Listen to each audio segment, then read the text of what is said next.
Emma Scott had 3 very simple rules when it came to finding a roommate. 1. Pay rent on time.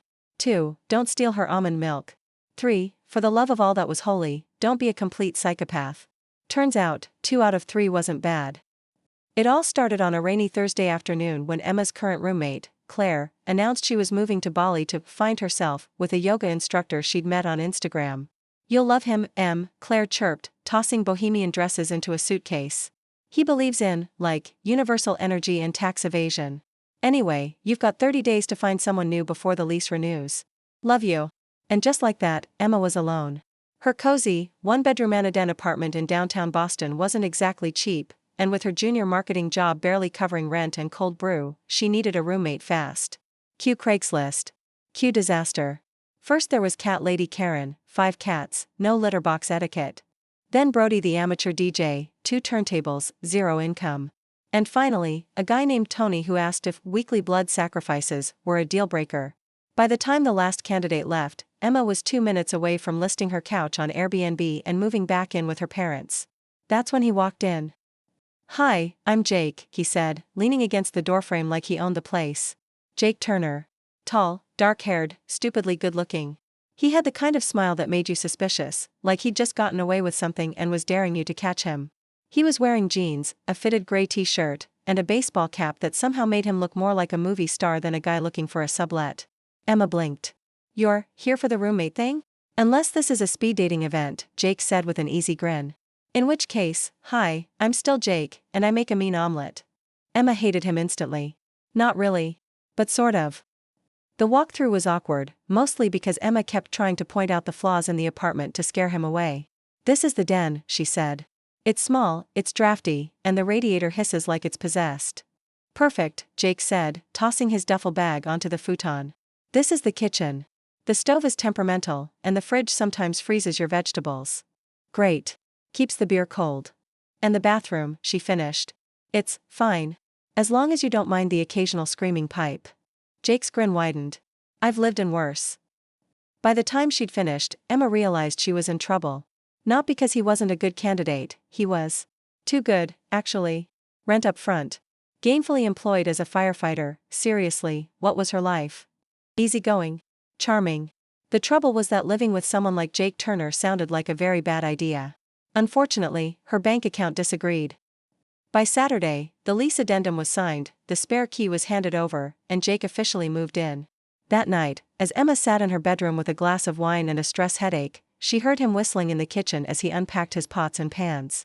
She opened her notes app and typed out what would become the sacred roommate rules. Rule #1 * respect each other's space. Rule #2 * no touching each other's food without permission. Rule #3 * no hookups in the apartment. Rule #4 * seriously, no hookups in the apartment. Rule #5 * this is strictly platonic. Friends. Nothing more. She slid the list under his door. 10 minutes later, a paper slid back under hers. Jake's scrawled handwriting read. "Rules accepted. Except rule number 5. Pretty sure that one's gonna be a problem." The first week was chaos. Jake had a habit of waking up at 5 a.m. for his shifts and blasting classic rock in the shower. Emma retaliated by accidentally using his favorite mug and filling it with decaf. He hogged the bathroom mirror, she hogged the dryer. One night, she came home to find him sprawled on the couch watching a Red Sox game with a bowl of popcorn. "You're in my spot," she said, crossing her arms. Jake looked up, all innocent eyes. "Didn't see your name on it." "It's implied. Everyone knows the left cushion is mine." "Well, I'm everyone now," he said with a smirk, patting the cushion beside him. "Sit down, roommate." Against her better judgment, she did. And that was the night she realized 2 things. 1. Jake laughed with his whole body, head thrown back, like he meant it. 2. Living with him was going to be dangerous, for her heart, her sanity, and her carefully constructed walls. The following Saturday, the tension escalated. Emma had invited her best friend, Molly, over for brunch. "So," Molly said, sipping her mimosa as Jake flipped pancakes in the kitchen like some kind of domestic god. "Roommates hot. Like, firefighter calendar hot." Emma glared. "Don't start." "What?" "I'm just saying, if you don't, someone else will." As if on cue, Jake looked over his shoulder and grinned. "You like blueberries or chocolate chips, Molly?" Molly nearly fell off her chair. "Both," she squeaked. Emma groaned. That afternoon, she found a sticky note on the fridge in Jake's handwriting. Rule number 6, no swooning over the roommate in front of guests. It's embarrassing. She ripped it down and threw it in the trash. But later that night, when she found another note, this one on her pillow, reading rule number 7, try not to fall for me. You'll only get hurt, she didn't throw it away. She just stared at it for a long time, her heart doing that stupid flip it hadn't done in years. And for the first time since signing that lease, Emma wondered if maybe, just maybe, the biggest mistake she'd made wasn't letting Jake move in. It was thinking she could keep things strictly platonic. Emma Scott liked to think of herself as a rational person. She paid her bills on time, flossed every night, and never let herself get distracted by things she couldn't control. Which is why the next 2 weeks were hell. Because Jake Turner was everywhere. It wasn't just that he lived in her apartment now. It was the way he seemed to occupy every corner of her life without even trying. He cooked breakfast at ungodly hours, leaving the kitchen smelling like bacon and sin. He lounged on the couch in sweatpants, hair damp from the shower, reading a book like some kind of intellectual firefighter cover model. He even hummed while he folded laundry. Hummed. And the worst part? He wasn't even trying to flirt. Which only made it worse, because every time Emma caught herself staring, she couldn't even blame him. The breaking point came on a Tuesday night. Emma had a terrible day at work, her boss trashed her presentation, the office printer ate her last nerve, and she'd spilled an entire latte on her white blouse in front of the cute intern from IT. She walked into the apartment, dropped her bag, and froze. Because there, in the living room, was Jake. Shirtless. Doing push-ups.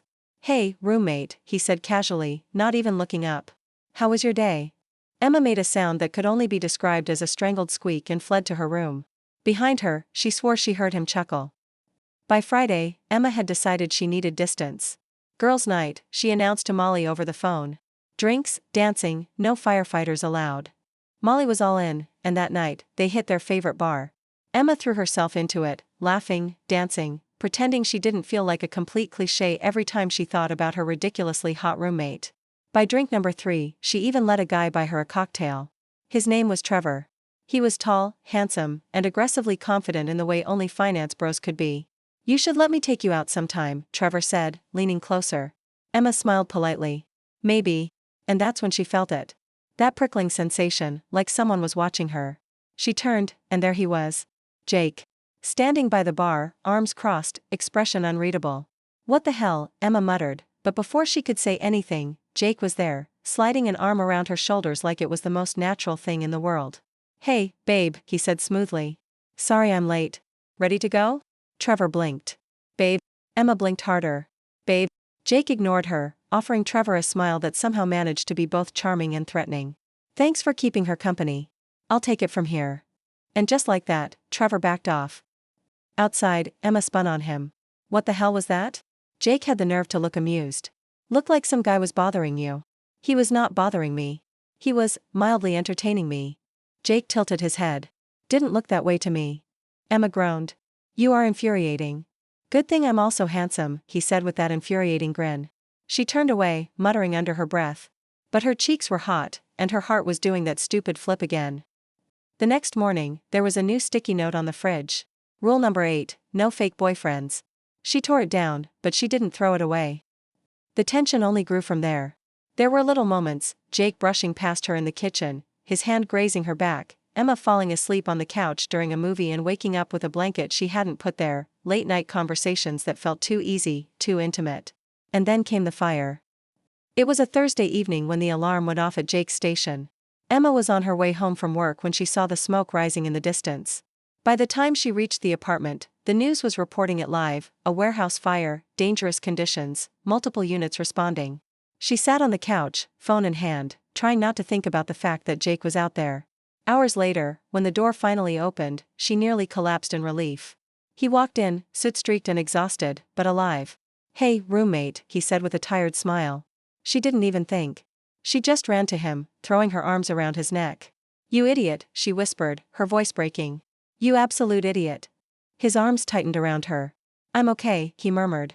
But when he pulled back, their eyes met, and for the first time, neither of them looked away. The world went quiet. And then, slowly, carefully, Jake leaned in. It wasn't a kiss, not really. Just the barest brush of his lips against her forehead. Go to bed, Emma, he said softly. We'll talk in the morning. And then he disappeared into his room, leaving her standing there, heart pounding, wondering when exactly her carefully constructed walls had crumbled. Emma didn't sleep. She lay in bed, staring at the ceiling, replaying that moment over and over again. The hug. The look. The almost kiss that wasn't really a kiss but felt more dangerous than one. By morning, she'd convinced herself she'd imagined it. But when she walked into the kitchen and found Jake at the stove, hair damp, t-shirt clinging in all the wrong, right places, one look at his sheepish smile told her she hadn't imagined a damn thing.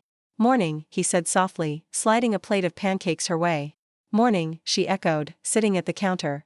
Neither of them mentioned the night before. Neither of them had to. For the next week, the apartment felt like a minefield. Every accidental brush of fingers, every shared glance, every too long silence felt loaded. Emma threw herself into work. Jake picked up extra shifts.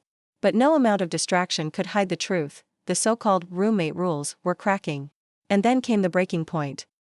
It was Friday night. Emma had plans, sort of. Molly had set her up with a guy from her office, someone nice, reliable, and absolutely your type. Except her type had apparently shifted to recklessly charming firefighter with a dimpled grin, so the date was awkward. She came home early, heels in hand, mascara smudged from the drizzle.